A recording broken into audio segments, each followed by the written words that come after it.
Ó, uma resposta bem básica para ela. Depois você pode dar o texto lá de uma reforma íntima na escrita. Uma reforma íntima, o espírito, a pessoa viver em espírito mais do que em matéria. Porque o espírito ama, o espírito não julga, o espírito não condena, o espírito não tem vícios da carne. O espírito, ele é o espírito, ele é a primícia de Deus, porque Deus é espírito. Ah, mas e os espíritos? E os espíritos que estão do lado de lá em sofrimento? E os espíritos que estão lá sofrendo, que têm maldade? Porque estão apegados à materialidade, à carne. Eles perderam a carne, mas continuam apegado à carne. E uma das reformas íntimas é o ser sentir o que ele é, espírito. Não viver a materialidade, mas viver o espírito que há nele. Viver o espírito de Deus.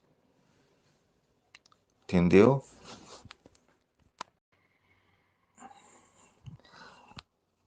Espírito é o ser mais puro da divindade. Porque o espírito é Deus. Jesus, quando ressuscitou, Jesus ressuscitou o quê? O espírito se libertou da carne.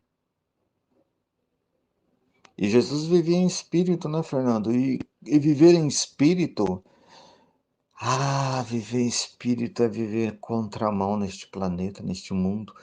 Viver a reforma íntima é viver contramão neste planeta. Porque o planeta só quer viver as coisas deste reino. E uma vez que o espírito não é deste reino, o espírito não sendo deste reino, ele nunca vai encontrar paz se ele viver este reino. Então a reforma íntima é viver aquilo que você é. Viver também a parte material, sem que a parte material engula a sua essência, né? Porque às vezes a pessoa vive só a parte material, ela esquece que ela é espírito. Ela vive como se ela não fosse desencarnar, como se ela não fosse partir. Ela vive intensamente a materialidade. E aí que vem os desejos, né? Todos os desejos do empréstimo, que é o corpo. O corpo, ele tem todos os desejos da terra, porque o corpo é da onde? O corpo é da terra. Aí é por isso que o espírito evolui muito na matéria. Porque se ele conseguir dominar as tendências da matéria, a inferioridade da matéria, se ele conseguir dominar e viver mais espiritual do que matéria, aí ele entendeu. Aí o espírito entendeu. Aqui ele veio. Porque não é fácil, não, viver contramão, porque quem vive espiritualmente vive contramão, não é verdade?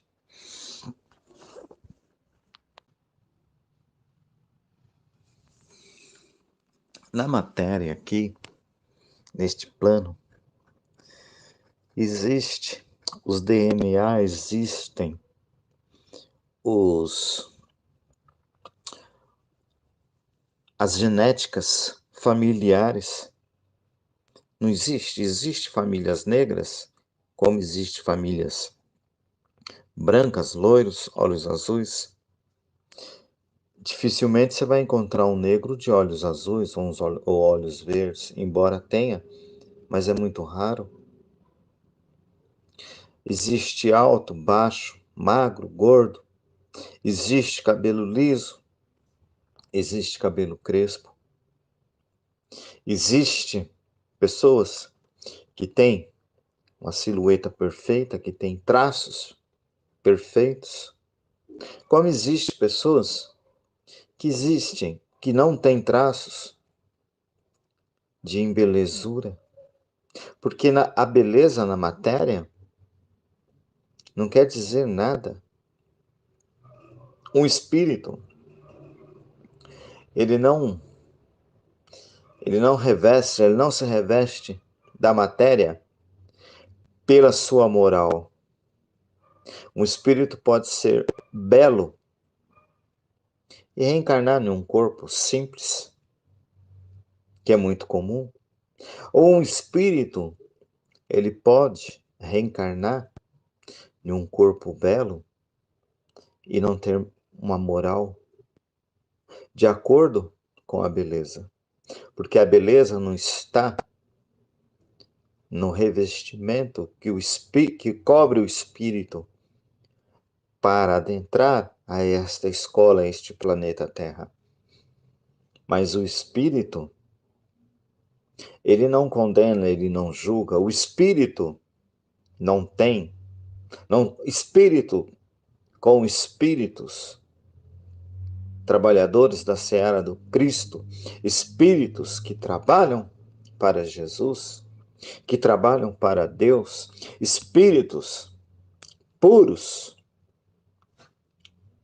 eles não ficam avaliando o outro porque tem um nariz grande, porque não tem cabelo, porque tá calvo, porque tá careca, porque é isto, porque é aquilo. Espíritos não ficam condenando, julgando. Espíritos não fazem asepsia de outros espíritos, porque na criação do Pai, ninguém foi criado diferente. Ninguém ganhou nada a mais que ninguém. No planeta Terra, as vestes que reveste o espírito está de acordo com o DNA, com o traço do DNA da família e da experiência também que precisa passar.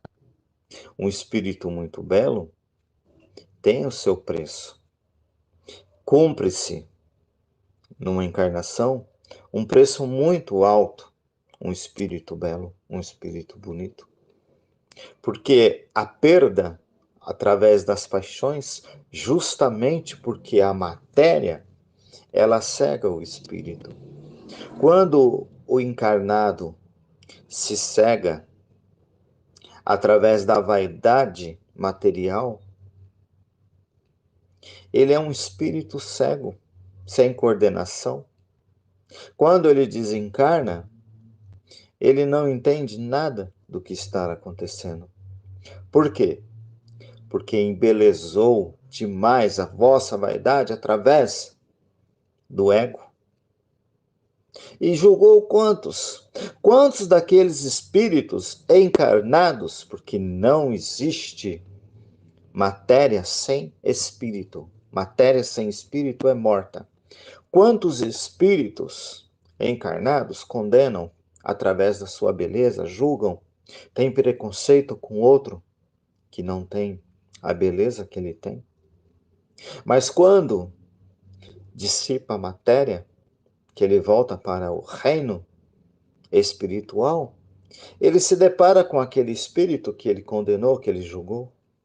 E este espírito, no plano espiritual, está em condições muito melhores que ele.